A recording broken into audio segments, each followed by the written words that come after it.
Warning! Kinda Murdery contains adult themes, explicit language, and descriptions of violence.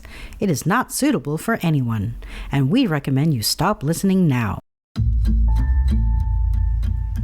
True crime with a dash of the paranormal, the garish, the strange, and the darkly comic. I'm Zevin Odelberg, and you've found your way to Kinda Murdery, a place that means more than just murder. It's my very own pocket dimension, home to a curated collection of bizarre and compelling stories, the unsolved, the unsettling, and the unbelievable. I cover it all, just so long as it's kinda murdery.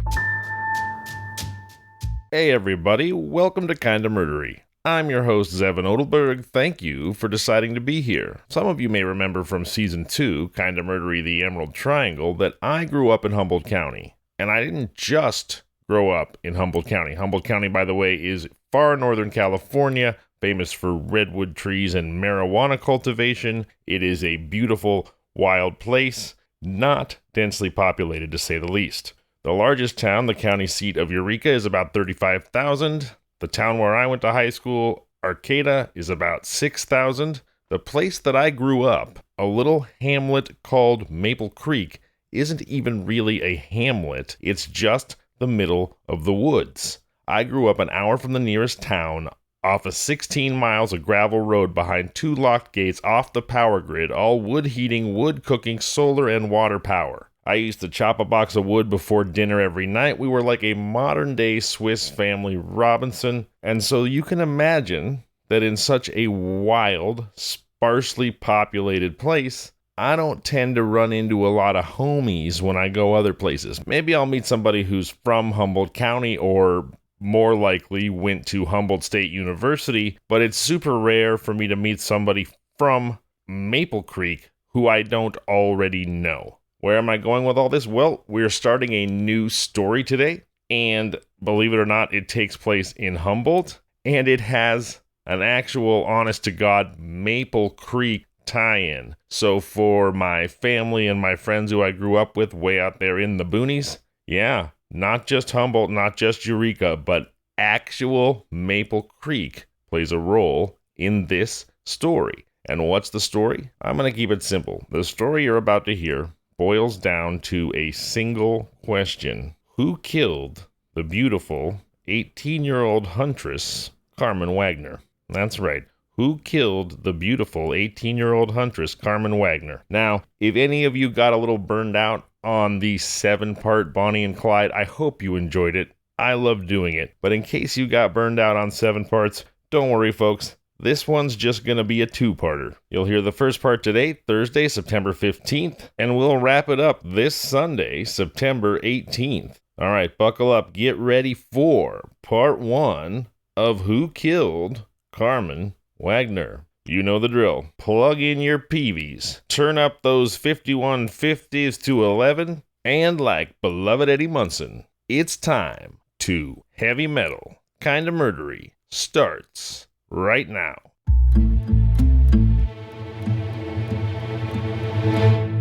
One of the strangest cases in California jurisprudence, if not in the criminal annals of the entire country, occurred during the tenure of District Attorney Arthur W. Hill at Eureka, Humboldt County, California. On the late afternoon of Wednesday, October 7th, 1925, a young man and his girl companion suddenly vanished from their homes at Eureka, California. They had gone on a hunting trip together, apparently without the barest premonition of the horrible fate which awaited them in the densely wooded mountains. After several days of increasing suspense, the young couple had not returned to their homes, and the alarm was spread and a large posse of men was organized to search for the man and the girl. 2 members of the posse, poking around in the mountainous region surrounding a flat plateau known as Coyote Flat in Northern California, suddenly stumbled over a grave which had been scooped hastily out of the earth behind a large rock. The searchers stood in horror, stricken at the sight which met their eyes. They had, by the merest chance, found the body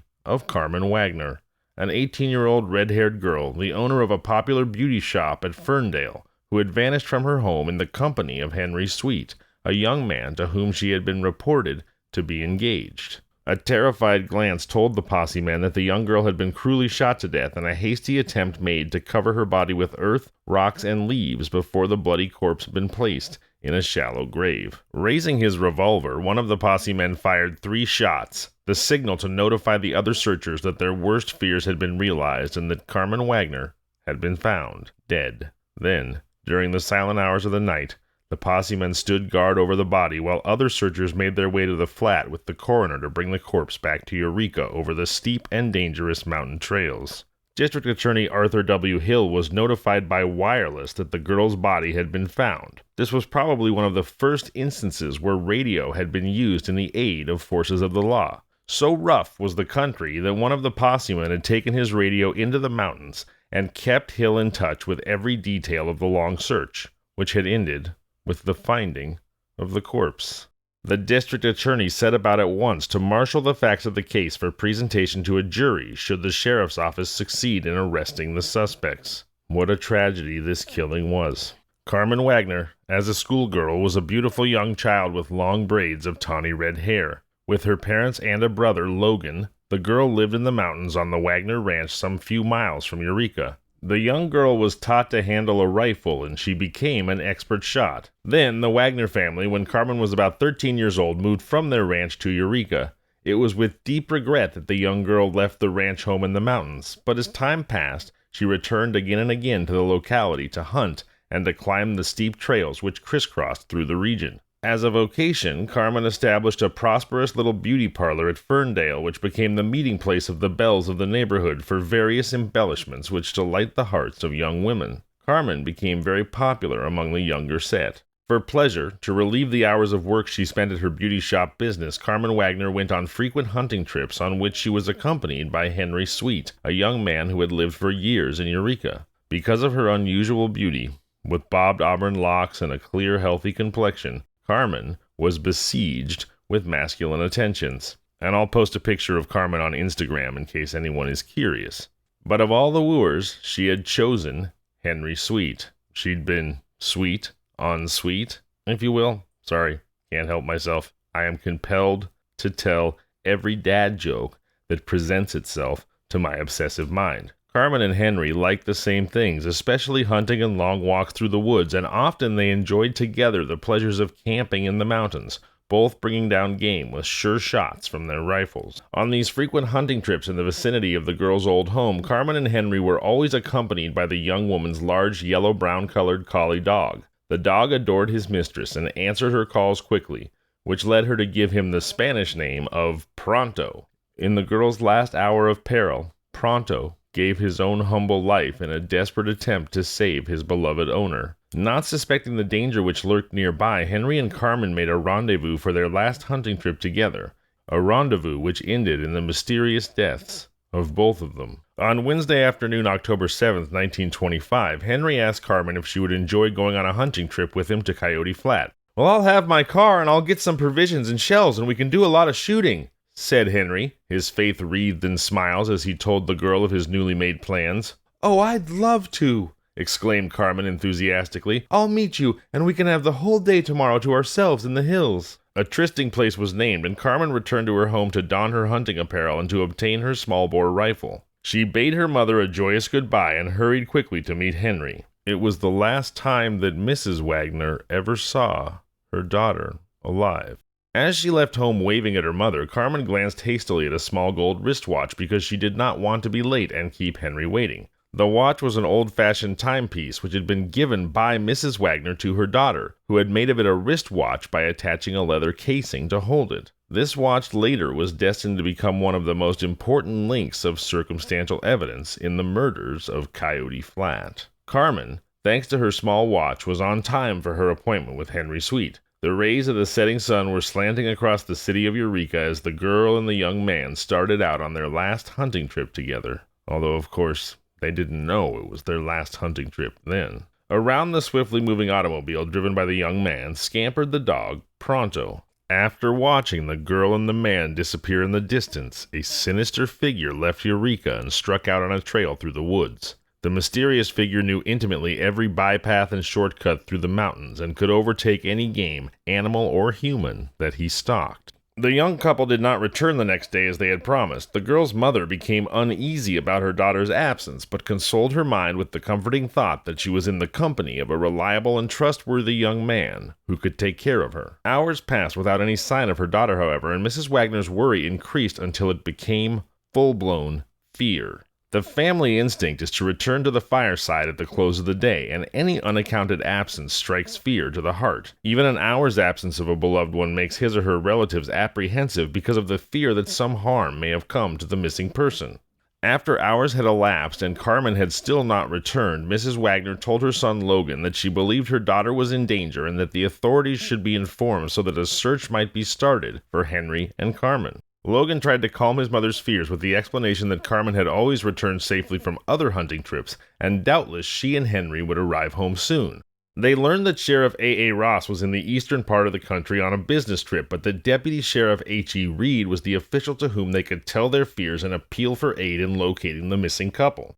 District Attorney Arthur W. Hill was also informed of the case. Reed paid close attention to the story of the couple, who now had been missing in the mountains for 3 days. Several theories were advanced to account for their strange absence. Had the young couple become lost? Had they been injured in a fall? Were they starving in the dense woods which clothed the mountains?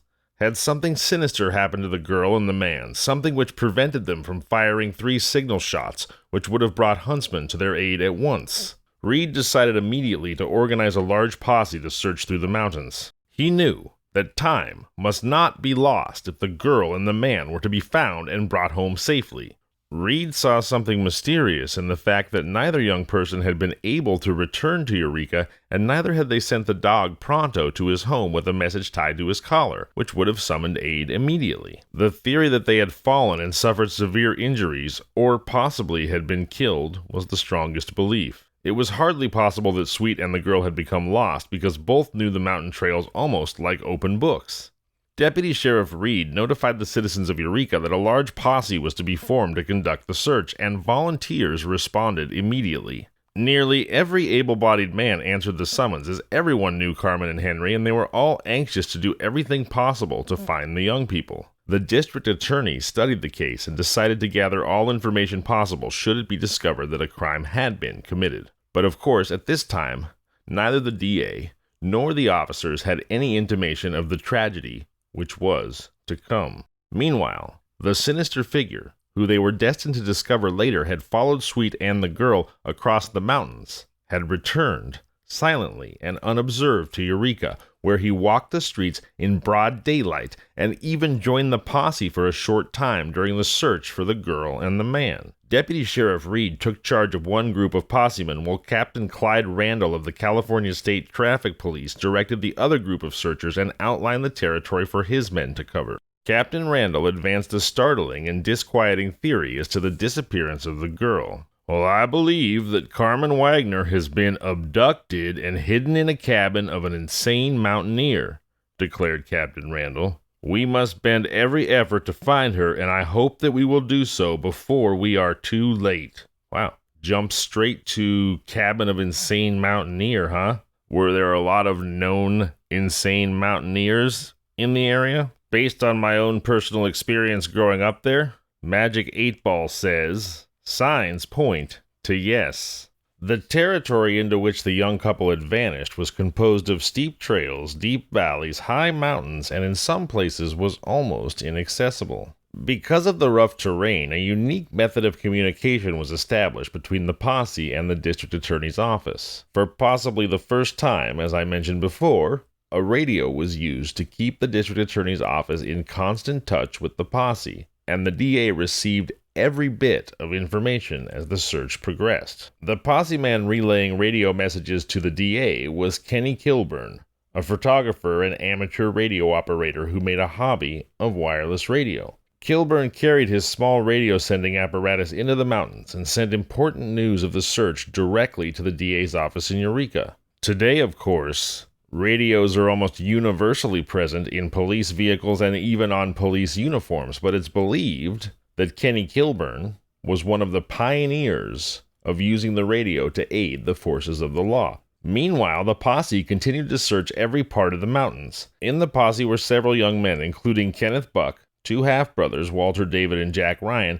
and Kenneth Walford, who had known Carmen for some time. Sidney S. Pixton was a searcher, and he and Buck kept close together as they searched about the plateau known as Coyote Flat. Walter David and Jack Ryan were half Native Americans who had lived in the district for years, Ryan at one time having attended the same school with the missing Wagner girl. The brothers made their living by working odd jobs on the ranches, breaking stubborn horses, and Ryan frequently acted as a guide for tourists who went on sightseeing and hunting trips in the mountains. Jack Ryan was known as the best horseman in the county, and he also was a crack shot with either a rifle or a pistol. Logan Wagner, the young brother of the missing girl, also was a member of the posse. He was an expert woodsman, and his knowledge of the country and ability to find his way through the dense growth and steep trails added impetus to the search. No traces of the missing couple were found, and fear began to clutch at the hearts of the searchers. They began to feel that something terrible had happened to Carmen and Henry, and the question was asked, will we find them dead? Kenneth Walford, who'd known Carmen for nearly 4 years, was one of the most tireless of the large army of searchers. Walford was only a youth, being just 20 years old, but he devoted long days to an effort to find the missing girl. He had joined the posse immediately when she was reported missing, and in his old battered automobile he had started out for Coyote Flat. But the machine was aged, and it would not climb the steep roads, so Walford abandoned it and struck out on foot to aid in the search. Meanwhile, searchers continued to scour the mountainsides, the valley beds of small streams, and the trails, several of which led up to Coyote Flat. After the search had been underway for some time, several of the men one day decided to travel over one of the paths. They started out slowly, poking over every foot of the way as they walked up toward Coyote Flat. The path made a crooked turn, and there lay the body of Henry Sweet. Blood had gushed from his side and mouth, and the body was sprawled as though Sweet had fought in his death agony. Had he been murdered? The body was examined hastily, and it appeared to the possemen that Sweet had died from a violent hemorrhage caused by packing a heavy deer. What? If his death was accidental from his exertion, then perhaps Carmen was still safe. But there's been no mention of there being the carcass of a heavy deer in the pathway next to him. If he had died from an exertion hemorrhage due to a heavy deer, which sounds extremely unlikely for someone who's probably 20 years old, then wouldn't the carcass of said deer be lying right next to him? I mean, that sounds like an absolutely absurd conclusion to leap to. But I suppose when you're desperate to believe that someone you love is safe, you can leap to almost any conclusion. And the possemen hoped ardently that Carmen was still safe. This optimistic outlook raised the hopes of the possemen that the missing girl could be found alive. But these fond hopes were to be dashed to pieces. An autopsy was performed on Sweet's body, and the DA was informed that he had been shot to death, the bullets from the gun striking him in either side and the back. The mysterious killer, or killers, had taken the life of their first victim. Kenneth Walford learned of the discovery of Sweet's body with mingled feelings of fear and impotent anger because of his helplessness in trying to find Carmen Wagner. He spurned the offer of giving his aid to the posse, determined to search alone, feeling that he could cover more territory faster than if he searched at the direction of an officer. The Tuesday following the discovery of Sweet's body, Walford left for Coyote Flat at night. He later would tell the DA how he had set out alone to find the missing girl. Okay, can I just say that sounds super suspicious? Oh yeah, I'm just gonna go searching, which means wandering because it's night. I'm just gonna go searching at night by myself through nearly impassable mountains and forests in search of the possibly murdered girl in the pitch black alone. Okay, so that sounds either simple or really guilty, because if you've got no idea where the girl is, what possible hope do you have of finding her alone at night by yourself in the dark? On the other hand, if you know exactly where the body is, alone by yourself under the cover of night sounds like a pretty logical time to go try to dispose of it, doesn't it? Well, anyway, I shouldn't be convicting Walford in a kangaroo court here, so instead, we'll hear his testimony to the DA at the preliminary hearing of one of the suspects in the mysterious murder, right after the break.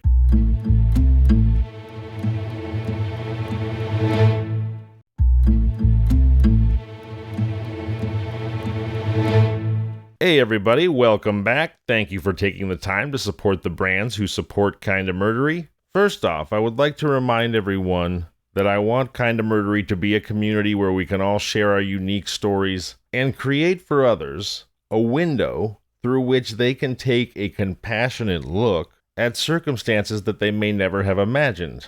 As you know, I have cerebral palsy, and it's also important to me that Kinda Murdery be a community, yes, for everyone, but I would like to send special love and recognition out to any listeners who may have a disability, physical or otherwise. If you'd like to make a connection with someone, please reach out to me, kindamurdery@gmail.com or @kindamurdery on all social media. Now, even TikTok, where I've been posting some goofy videos, so go follow me there. But if you want to make a connection with someone, please do reach out to me. If you'd like to share your story with just me, you can share it with just me. If you'd like me to share it with the listeners, I will. And that goes for everyone, by the way, with whatever you're going through. Not just those listeners who may have a disability, but I'll be honest with you that because I have a disability myself, the desire to provide an opportunity for disabled people to share their stories, because I think often what they go through on a daily basis is pretty much of an unknown to most able-bodied people.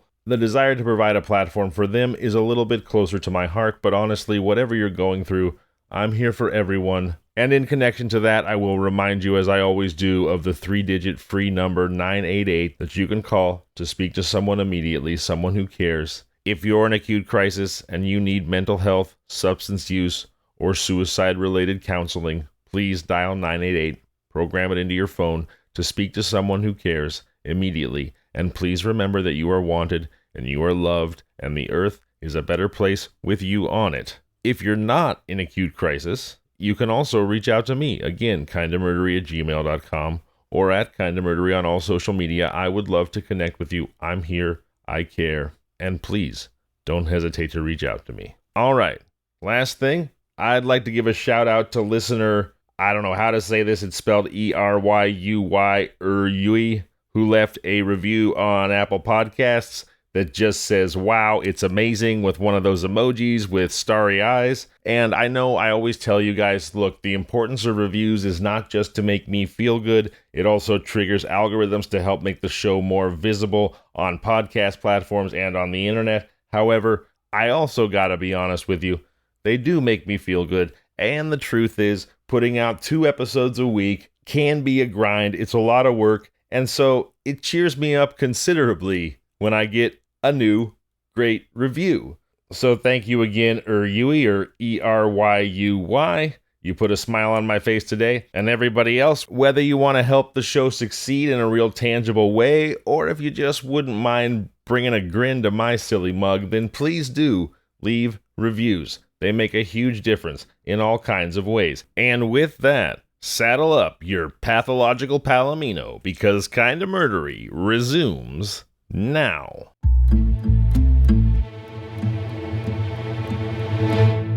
Remember, I said when we returned, you'd be listening to the preliminary hearing testimony, and this is the preliminary hearing for one of the suspects in the mysterious murder. We don't know who that is yet, but we are going to jump to the testimony of Kenneth Walford. He who left in the middle of the night to go search the woods by himself in the dark, not for nefarious reasons, sure, but it's not for us to judge yet. Here is Kenneth Walford. He says, I left Eureka at 7:45 p.m., and I arrived at the old Wagner place near Showers Rock sometime between 12 o'clock and 2 o'clock in the morning. Wow, so we're talking a 5 to 6 hour drive combination hike here? On my way there, says Walford, I met 2 officers, Deputy Sheriff Reed and Captain Randall, who were going in the opposite direction. I continued to the place where I wanted to search, traveling in all about 4 miles. No one was near the Wagner place. It was deserted and ghostly in the dark.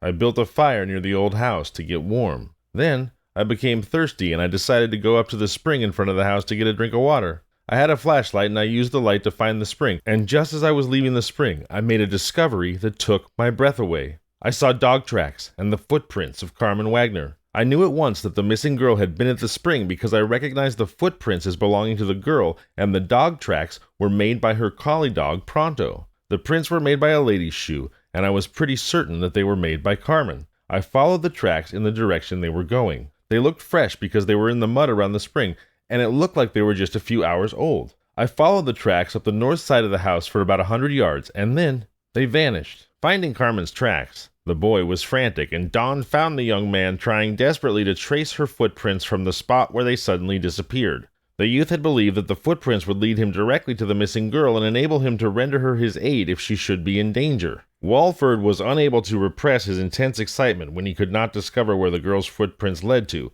so he hastily joined the posse and breathlessly explained what he had found. The discovery sent new thrills of hope into the tired possemen who felt like there was still a slim chance of finding the missing girl alive. Walford again turned to his lone search, being greatly perplexed at the mystery of the girl's vanishing footprints. Then he encountered Jack Ryan near Coyote Flat. While he was resting by a gate near a cabin, Walford noticed a man coming up the hill toward him. Walford had tied his horse to a tree and then sat down to await the man coming up the trail. The man was Jack Ryan. Walford did not know Ryan, whom he supposed to be a member of the posse, although he had never heard of him. In telling the DA of the incident, Walford said that he observed that Ryan stopped for 5 minutes to fix something on his horse's saddle. This action completed, Ryan also tied up his animal and came and sat down on the rock beside Walford. The two men introduced themselves and then smoked together while they recounted the latest developments in the hunt. Ryan explained to Walford that he too was aiding in the search, although none of the officers had asked him to, but that nevertheless he was giving a few hours of his time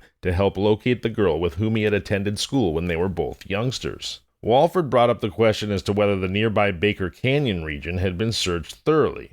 I pointed out across the canyon beyond the old orchard, and I asked Ryan if there are any shacks or cabins in that canyon, Walford told the DA. One of the fearful theories, it will be remembered, that was almost immediately advanced by the head of the traffic patrol was that Carmen Wagner was held in the cabin of an insane mountaineer. No, there are no cabins in that canyon, Ryan replied to Walford's question. Well, yes, actually, Ryan hesitated. Yes, I guess there is an old shack in there, but that country's been all searched out. The canyon was known as Baker Creek Canyon, and a sinister discovery later was to be made in that region. When I asked Ryan which way he was going, continued Walford, Ryan replied that he was going to the Sibley place, and I said, well, we might as well ride along together because I was going in the same direction. And then I asked Ryan if he knew Carmen Wagner. Several moments of silence followed before Ryan spoke. Oh, yes, he said in a sad voice. I knew her very well, because we used to be in school together when we were kids.